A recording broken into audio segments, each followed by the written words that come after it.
Welcome back to Edin Nuir. It's been a little bit sporadic at the moment, but I'm trying to as ideas come to me, I'm just trying to make some videos for them. At the moment, I'm in the process of bulking out my set dressing box, so I'm a little bit all over the place for trying to do things. But I had an idea regarding these polystyrene balls. Pick them up from the pound shops or dollar stores, I suppose, in the US. I cut various pieces of PVC pipe. You can get these from hardware stores, long lengths of it, really cheap. You can cut them down with a hacksaw. You can buy PVC pipe cutters that are a lot more accurate. I tend to use things like a hacksaw, and then I'll just use a knife to clean up the rough edges. So I had an idea of making something of a globe out of this, but I didn't want it to just be like an atypical, just like a globe with, you see globes and they've got like an arched piece over the top so that they can turn, and that's it. I wanted something that looked like, maybe it would be in a medieval, like a science type lab maybe, or just somewhere a bit grander. So what I decided to do was, I'm going to give this ball a few coats of PVA glue just to smooth it out somewhat, otherwise you're going to see the texture of the polystyrene forever, and I don't mind it coming through a little bit, but I don't want it to be really prominent. What I'm going to do is take this, which is a smaller ring of the same diameter PVC pipe. I'm going to place it just somewhere on there after I've painted up the polystyrene ball to look like the Forgotten Realms world, very roughly, because I'm no artist, but it'll look the part. It'll definitely look like a globe.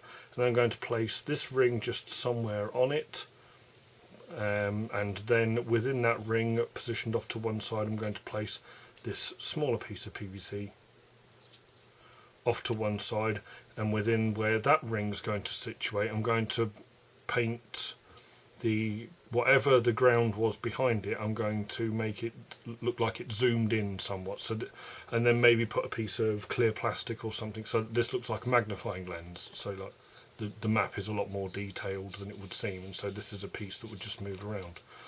As I'm explaining this, I'm realising that it's probably meaning that I'm going to have to make some sort of armature so that it looks like it's attached down here so that it could spin around, so that'll be something else to add.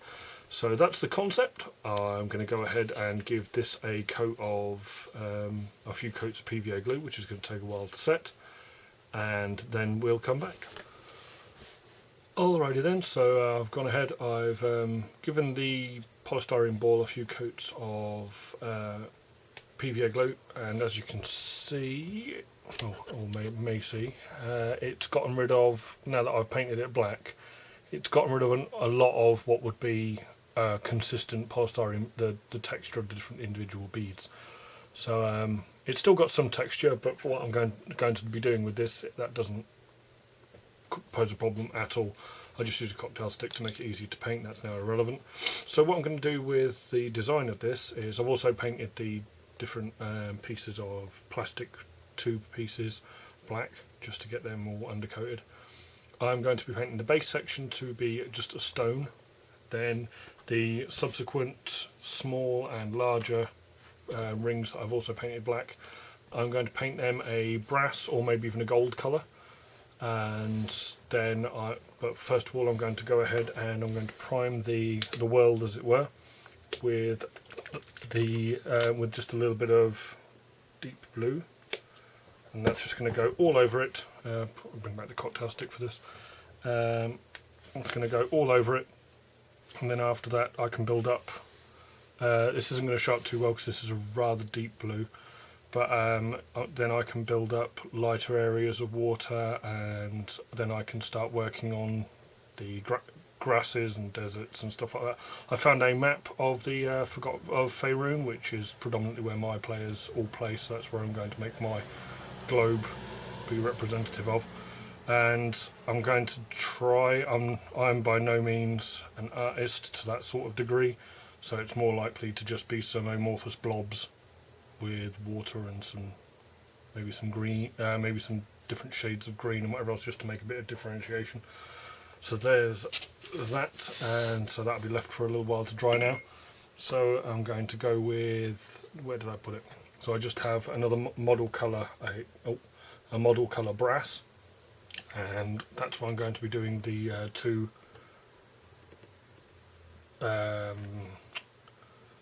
focus rings, I suppose I could call them, yeah, focusing rings.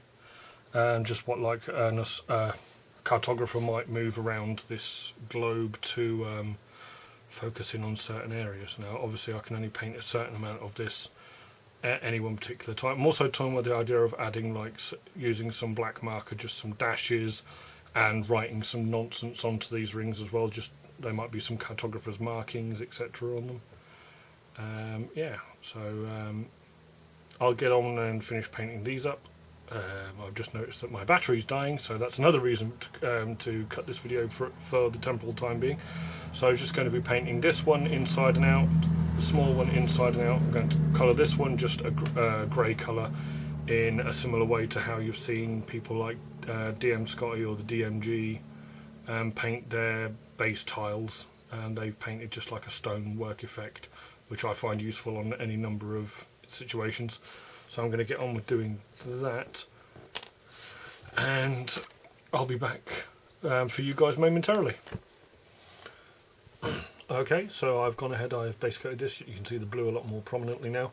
I've also painted up the base ring, as I said, with just a very basic stone colour, or stone scheme, should I say rather. Just a single grey, and then I've just also painted the top of the rim as well. The underside and the inside, you're never gonna, well, you shouldn't ever see them. So yeah. And the like focusing rings. The larger one I've just scribbled. I painted the most brass, and I've just scribbled like nonsense, or painted nonsense onto the edge, just so it looks a little bit more arcane maybe. And then this one I just decided to put like increments around the edge. Right, so on to the main event, which is the globe itself. So as I said before, I've got that map of Faerun, and I can see it's most predominantly one single landmass. There's some archipelago and island chains, etc. So and then you've got the ice caps that's towards the top. So first of all, I've got a Vallejo's leather brown. I've got a little bit of that. I'm going to use that as the base for a lot of my landmass, but rather than following the map exactly, I'm just going to make it up as I go, which goes against what I've said in the earliest part of this video, but once again, I am no artist.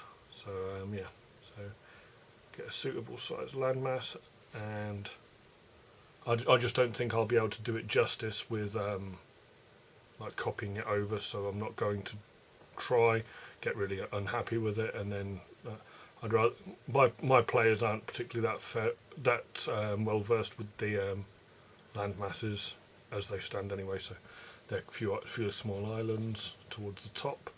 I wanted to do some towards the bottom, and I'm actually just using the paintbrush as it's splayed out just to add these island chains in. If you can hear a nose at the moment, that would be a dog sniffing around the camera. I haven't got a cold or anything. Yeah. So as thrilling as this is to watch, then what I'm going to do after this is build up the different areas depending on what I determine them to be like. This landmass that I'm doing towards the south, probably I think that one's going to be more this kidney shaped one. I think that might be more like my desert province with maybe some tropic towards the middle. Then a lot of these will be predominantly green, and I leave the brown as an edging to represent their beach. So I'm going to ditch the wide brush. So the first of the greens that I'm using is a Games Workshop colour again, but this is just like a muted green. It's their Lauren green if you cared to get the same colours, and not going to completely towards the edge, although getting pretty close. I'm just going to blend this in, and in some areas the paint beforehand hasn't even dried, and that's fine. That'll add discoloration, which in this case, it being like a heavily zoomed out map, so to speak, it just adds a bit of detail to it. So yeah, it'll just dirty up the green slightly. So yeah.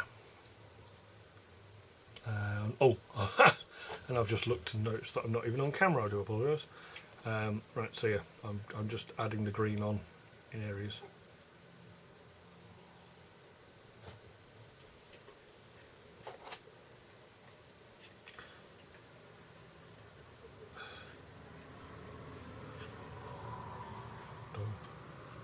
So I haven't really got a lot to say at this particular time. So there's this kidney shaped one. I think I might add just a small area along one edge.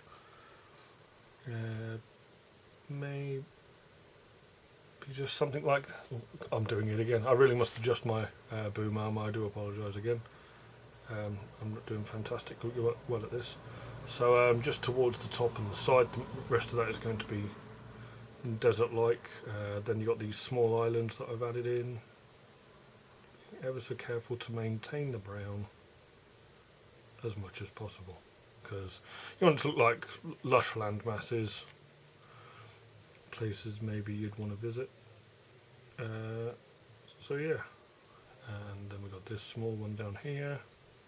Maybe that could be a little bit of a desert as well, just with a bit of green right in the middle, and then I'll just brighten up the edges with some sand colour, which is the last part that I'm going to do for this. I may add further details to this, but it will be a matter of going back and just adding highlights to areas and things like that. But for the most part, green, brown, blue, and then a sand or off-white, and then I'm also going to use a slightly bolder green as well to represent more like flatland and maybe forested areas, etc. So there's just a bit of differentiation. You could go as detailed into this as you like. I've seen some variants where people have used hobby materials to even raise the texture of the surface of a globe to even give it 3D quality. But for what I want it to look like, I'm quite happy with the two-dimensional appearance, because these rings that I'm adding to it are they're supposed to move around pretty freely around the globe, and if there were like raised details around the ring, then they couldn't do that. So for off-white, I think I'm going to use some as I keep saying, Games Workshop paints. This one's called Ushabti Bone. It's, well, what it sounds like, it's a bone colour. And all I'm going to do is, I've now shaped my brush into a bit of a chisel. And in some of the areas where I want it to be particularly highlighted, I'm just adding, as you can see, it looks very bright right now. It will dry darker, and I'm just ever so gently adding some highlights in. Some of them are a little bit long.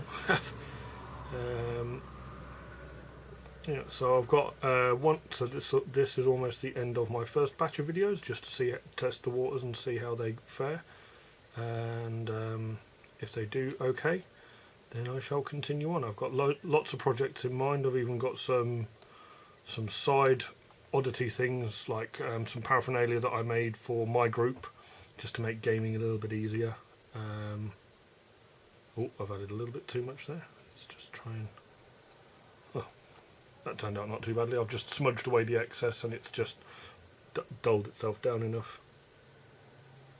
So yeah, I've got a few little projects up and running. So yeah, I suppose now that I've got the okay to do so, I got a lot of my inspiration, as I've said in previous videos, from the DM's Craft, which is, there's a forum, which if you punch that into Google, or I'll add it to the description below, there's a forum you can join. There's loads of cool projects that Scotty and the other guys put out. There's the DMG, he makes a ton of cool... I'm doing it again, I keep getting closer to myself. He makes a ton of cool stuff as well to the 2.5D method too. And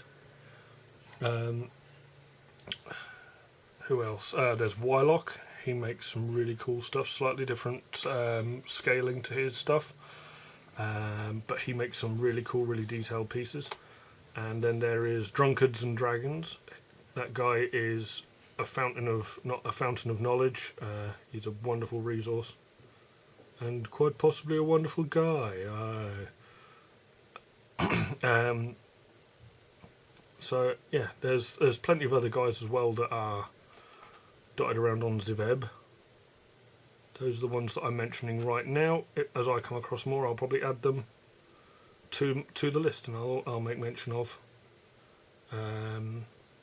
Yeah. So as you can see, just adding in some edge, it just makes everything a little bit lighter. And then I'm going to take a decent splodge of the lighter coloured paint, and I'm going to start just applying it, but I want it to thin out slightly, so it looks like there's a bit of, once again, some differentiation, that brown showing through ever so slightly, but without making it look too brush liney. Yeah.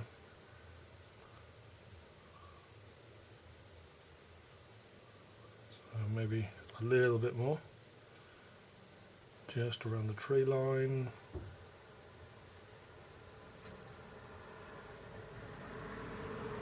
Just up towards the beach head, and then just down the edges to highlight a little bit. And we've got the archipelago down there. So that is, well, as you can see, for want of a better term, that is a globe as it stands. I'm going to add some more colours to it, just as my preference. You don't have to. I think it would look perfectly fine as it is. Then I'm going to go ahead with my hot glue gun. I'm going to assemble the thing, and so after I've done this, the next time we'll be showing you the finished product. So I'll see you then. Well, actually no, I won't see you then. I'll see you now. So I'm just brushing this white on might want to get my colour vision checked. Brushing this green around, but I've left water on the brush so that it's same with the off-white colour, is that it's showing some of the previous colour through the paint. I want to do the same onto this other large landmass, maybe just up one side, leaving a partition and leaving some of that duller green in the middle, and then maybe just little hints on some of the small land masses. Let's get this tiny one down here, back up to here, and then around the forested edges of the desert. And so yeah, there we have it. So this, I can loosely fit these together right now. And then I'll go ahead and I'll fit them all together off camera probably. So I've just been using that toothpick the whole time to stabilise the piece. So you take the globe will fit into the stone socket the right way around. It will fit in like this, so that already looks pretty cool. And then just wherever I decide to fit it, the first focusing ring will lay over it. And then somewhere within that ring, and I've decided I'm going to butt it against an edge, because I'd rather glue the rings together than glue it to the foam and risk the foam coming apart. I'll try and catch the light a little bit better for you. So there we have it. So it will look something like this. So it's as if like someone's using this globe to focus in on a certain area of the world. I thought that looked pretty cool. So it'll look exactly the same once it's glued together. I'm just using hot glue as I said before, and so I just thought this would be a cool little somewhat unique set dressing piece, and I'll leave that one with you. If you've got any input for me on my videos, feel free to leave it in the comments below. If you've got any suggestions for projects for me to work on, feel free to leave those in the comments below. If you'd like to see more from me, subscribe, and if you like the video, hit the like button.